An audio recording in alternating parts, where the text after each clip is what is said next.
ಆಕಾಶವಾಣಿ ಆಯುಷ್ವಾಣಿ ಪ್ರಾಯೋಜಿತ ಕಾರ್ಯಕ್ರಮ. ಈ ಕಾರ್ಯಕ್ರಮದ ಪ್ರಾಯೋಜಕರು ರಾಷ್ಟ್ರೀಯ ಆಯುಷ್ ಅಭಿಯಾನ, ಆಯುಷ್ ಇಲಾಖೆ, ಕರ್ನಾಟಕ ಸರ್ಕಾರ.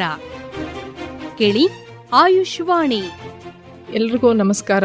ನಾನು ಡಾಕ್ಟರ್ ವಿದ್ಯಾ, ವೈದ್ಯಾಧಿಕಾರಿ, ಸರ್ಕಾರಿ ಆಯುರ್ವೇದ ಚಿಕಿತ್ಸಾಲಯ ಬಂಡೆಬೊಮ್ಮನಹಳ್ಳಿ, ಆಯುಷ್ ಇಲಾಖೆ, ಚಿತ್ರದುರ್ಗ.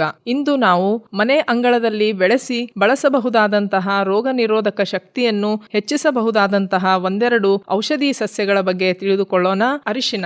ಆಹಾರದಲ್ಲಿ ಈ ಅರಿಶಿನವನ್ನು ಬಳಸಿದರೆ ನಮ್ಮ ಆರೋಗ್ಯ ರಕ್ಷಣೆ ಆಗುತ್ತದೆ. ಅರಿಶಿನದ ಹಸಿ ಕೊಂಬನ್ನು ಮರಳು ಮಿಶ್ರಿತ ಕೆಂಪು ಮಣ್ಣಿನಲ್ಲಿ ಸ್ವಲ್ಪ ಬಿಸಿಲಿರುವ ಜಾಗದಲ್ಲಿ ನಾಟಿ ಮಾಡಿ ಮೇಲಿಂದ ಮೇಲೆ ನೀರು ಕೊಡುತ್ತಾ ಬಂದರೆ 2-3 ತಿಂಗಳಲ್ಲಿ ಪೂರ್ಣ ಪ್ರಮಾಣದ ಗಿಡ ಬೆಳೆಯುತ್ತೆ. ಈ ಗಿಡದ ಎಲೆ, ಬೇರಿನ ಕೊಂಬು ಹಾಗೂ ಗಡ್ಡೆಯಲ್ಲಿ ಔಷಧಿ ಗುಣ ಇರುತ್ತೆ. ಇದನ್ನ ಆಯುರ್ವೇದದಲ್ಲಿ ಸರ್ವರೋಗ ನಿವಾರಕ ಎಂದು ವಿವರಿಸಿದ್ದಾರೆ. ಮಕ್ಕಳಲ್ಲಿ ನೆಗಡಿ, ಕೆಮ್ಮು, ಶೀತ ಸಹಜವಾಗಿ ಉಂಟಾಗುತ್ತೆ. ಈ ಸಂದರ್ಭದಲ್ಲಿ ಬಿಸಿ ಹಾಲಿಗೆ ಅರ್ಧ ಚಮಚ ಅರಿಶಿನ ಸೇರಿಸಿ ಬೆಳಿಗ್ಗೆ ಹಾಗೂ ಸಾಯಂಕಾಲ ಕೊಡುತ್ತಾ ಬಂದರೆ ಎಲ್ಲಾ ಕಡಿಮೆ ಆಗುತ್ತದೆ. ಚರ್ಮದ ಅಲರ್ಜಿಗೆ, ಶ್ವಾಸಕೋಶದ ಸಂಬಂಧಿತ ಅಲರ್ಜಿಗಳಿಗೆ ಈ ಗೋಲ್ಡನ್ ಮಿಲ್ಕ್ ಉತ್ತಮವಾದ ಮನೆ ಮದ್ದು. ಈ ಅರಿಶಿನವನ್ನು ನಾವು ಸಾಂಪ್ರದಾಯಿಕವಾಗಿ ನಮ್ಮ ಮುಖಕ್ಕೆ ಲೇಪಿಸಿಕೊಳ್ಳುತ್ತೇವೆ. ಇದರಿಂದ ಮುಖದ ಕಾಂತಿ ಕೂಡ ಹೆಚ್ಚಾಗುತ್ತದೆ ಹಾಗೂ ಮುಖದ ಮೇಲೆ ಕಂಡು ಬರುವಂತಹ ಅನಾವಶ್ಯಕ ಕೂದಲುಗಳು ಇಲ್ಲದಂತಾಗುತ್ತದೆ. ನಿಯಮಿತವಾಗಿ ಅರಿಶಿನ ಬಳಸಿದರೆ ನಮ್ಮ ದೇಹದ ತೂಕವೂ ಕೂಡ ನಿಯಂತ್ರಣದಲ್ಲಿ ಇರುತ್ತದೆ. ರಾತ್ರಿ ಹೊತ್ತು ಒಂದು ದೊಡ್ಡ ಕಪ್ಪು ತಣ್ಣೀರಿಗೆ 1 ಚಿಟಿಕೆ ಅರಿಶಿನ, ಅರ್ಧ ಚಮಚ ಮೆಂತೆ ಪುಡಿ ಹಾಕಿ ಮತ್ತು 1 ಚಮಚ ನೆಲ್ಲಿಕಾಯಿ ಪುಡಿ ಹಾಕಿ, ಈ ಪುಡಿಗಳು ನೇರವಾಗಿ ಅಂಗಡಿಯಲ್ಲಿ ಸಿಗುತ್ತೆ ಅಥವಾ ನಾವೇ ಮನೆಯಲ್ಲಿ ತಯಾರಿಸಿಕೊಳ್ಳಬಹುದು. ಈ 3 ಪುಡಿಗಳನ್ನು ರಾತ್ರಿ ಪೂರ ನೆನೆಸಿ ಬೆಳಗ್ಗೆ ಎದ್ದು ಆ ನೀರನ್ನು ಸೋಸಿ ಆ ನೀರನ್ನು ಕುಡಿಯೋದರಿಂದ ರಕ್ತದಲ್ಲಿರುವ ಸಕ್ಕರೆ ಅಂಶ ಅಂದರೆ ಬ್ಲಡ್ ಶುಗರ್ ಲೆವೆಲ್ ನಿಯಂತ್ರಣದಲ್ಲಿ ಬರುತ್ತದೆ. ಅರಿಶಿಣದ ಎಲೆ ಔಷಧಿ ಗುಣಗಳು ಬಹಳ ಇದೆ, ಹಾಗಾಗಿ ಇದನ್ನು ನಾವು ಆಹಾರವಾಗಿ ಕೂಡ ಬಳಸಬಹುದು. ಅರಿಶಿಣದ ಎಲೆಗಳನ್ನು ಸುತ್ತಿ ಇಡ್ಲಿಯನ್ನು ಬೇಯಿಸುತ್ತಾರೆ ಮತ್ತೆ ಕೊಟ್ಟೆ ಕಡುಬು ಅಂತ ರುಚಿಕರವಾದ ಆರೋಗ್ಯಕರವಾದ ಒಂದು ಖಾದ್ಯವನ್ನು ಕೂಡ ತಯಾರು ಮಾಡುತ್ತಾರೆ. ಅದೇ ರೀತಿ ರೋಗ ನಿರೋಧಕ ಶಕ್ತಿಯನ್ನು ಹೆಚ್ಚು ಮಾಡುವಂತ ಇನ್ನೊಂದು ಔಷಧಿ ಸಸ್ಯ ನೆಲ್ಲಿಕಾಯಿ. ಬಿಸಿಲು ಕಡಿಮೆ ಇರುವ, ನೀರು ಕಡಿಮೆ ಇರುವ ಎಲ್ಲಾ ವಾತಾವರಣದಲ್ಲಿಯೂ ಸಹ ಇದು ಬೆಳೆಯುತ್ತದೆ.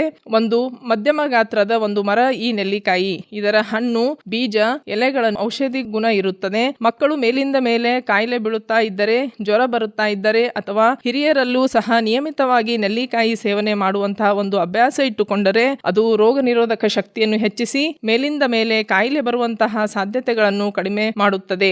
ನಾವು ಆರೋಗ್ಯಕರವಾದ ಜೀವನವನ್ನು ಕೂಡ ನಡೆಸಬಹುದು. ಒಂದು ಮಧ್ಯಮ ವಯಸ್ಸು ದಾಟಿದ ನಂತರ ವಯೋಸಹಜವಾಗಿ ಅಂಗಾಂಗಗಳ ಶಕ್ತಿ ಕುಂದುತ್ತಾ ಬರುತ್ತೆ. ಇದನ್ನ ತಡಿಲಿಕ್ಕೆ ಮತ್ತು ವೃದ್ಧಾಪ್ಯದ ಲಕ್ಷಣಗಳನ್ನು ಮುಂದೂಡಲಿಕ್ಕೆ ಈ ನೆಲ್ಲಿಕಾಯಿ ಅತ್ಯಂತ ಸೂಕ್ತವಾದ ಔಷಧಿ. ಈ ನೆಲ್ಲಿಕಾಯಿ ಪುಡಿಯನ್ನು ನೀರಿನಲ್ಲಿ ಬೆರೆಸಿ ಲೇಪಿಸುವುದರಿಂದ ತಲೆಹೊಟ್ಟು ಕಡಿಮೆ ಆಗುತ್ತೆ. ಎಲೆಯನ್ನು ಅರೆದು ಕಲ್ಕದ ರೀತಿಯಲ್ಲಿ ಮಾಡಿ ಮಿಕ್ಸಿಯಲ್ಲಿ ಹಾಕಿ ಪೇಸ್ಟ್ ತಯಾರು ಮಾಡಿ ಕೂದಲಿಗೆ ಹಚ್ಚುವುದರಿಂದ ಕೂಡ ಕೂದಲು ಸೊಂಪಾಗಿ ಬೆಳೆಯುತ್ತದೆ. ನೆಲ್ಲಿಕಾಯಿಯಲ್ಲಿ ಅನೇಕ ಪೋಷಕಾಂಶಗಳಿದೆ. ಅದರಲ್ಲಿಯೂ ಕೂಡ ಮುಖ್ಯವಾಗಿ ವಿಟಮಿನ್ ಸಿ ಅಂಶ ಹೆಚ್ಚಾಗಿದೆ. ವಿಟಮಿನ್ ಸಿ ನಮ್ಮ ದೇಹಕ್ಕೆ ಉಂಟಾದ ಕಾಯಿಲೆಗಳನ್ನು ಗುಣಪಡಿಸಲು ಅತ್ಯವಶ್ಯಕ.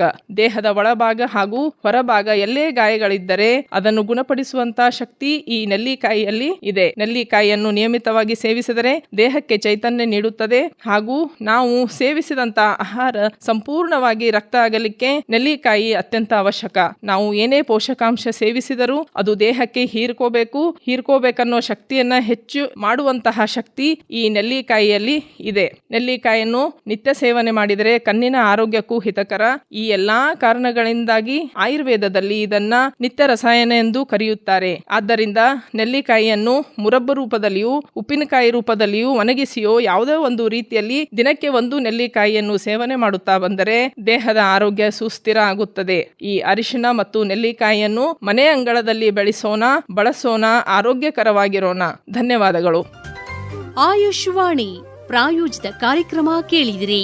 ಮಾತನಾಡಿದವರು ಚಿತ್ರದುರ್ಗದ ಬಂಡೆಬೊಮ್ಮನಹಳ್ಳಿಯ ಸರ್ಕಾರಿ ಆಯುರ್ವೇದ ಚಿಕಿತ್ಸಾಲಯದ ವೈದ್ಯಾಧಿಕಾರಿ ಡಾಕ್ಟರ್ ವಿದ್ಯಾ ಗುನ್ನಗೋಳ ಅವರು. ಈ ಕಾರ್ಯಕ್ರಮದ ಪ್ರಾಯೋಜಕರು ರಾಷ್ಟ್ರೀಯ ಆಯುಷ್ ಅಭಿಯಾನ, ಆಯುಷ್ ಇಲಾಖೆ, ಕರ್ನಾಟಕ ಸರ್ಕಾರ. ಈ ಕಾರ್ಯಕ್ರಮ ಆಕಾಶವಾಣಿ ಬೆಂಗಳೂರು ವಾಣಿಜ್ಯ ಪ್ರಸಾರ ಕೇಂದ್ರದ ಕೊಡುಗೆ.